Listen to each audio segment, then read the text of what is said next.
Hi, it's Mary with a Passion for Paper.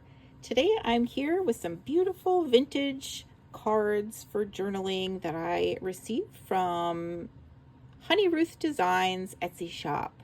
And I just want to use several of these beautiful vintage cards to stuff these lovely floating pockets.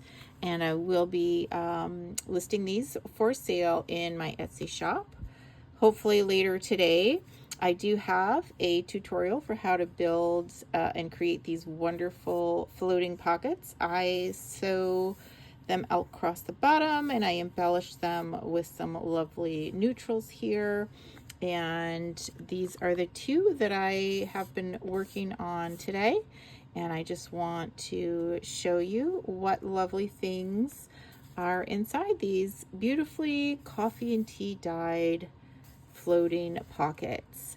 So these cards are from Honey Ruth Designs Etsy shop, and I will link her shop below, and you can check these wonderful little vintage cards out.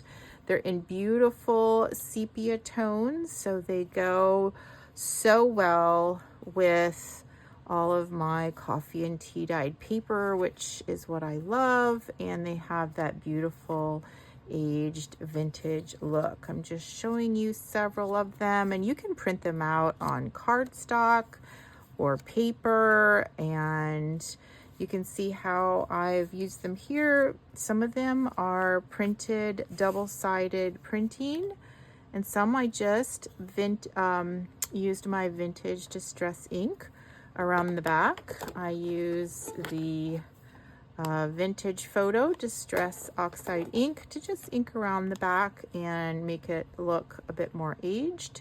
So that's a wonderful, easy option. Also, you can double side print. This has some antique ledger printed on the back.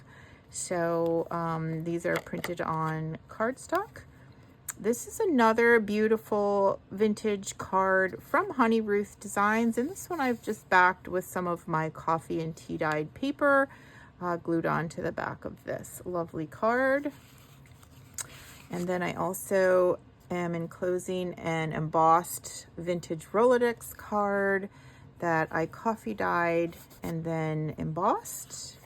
Love the way that came out. Here's some more beautiful cards that are included, and these both have vintage French cahier paper on the back.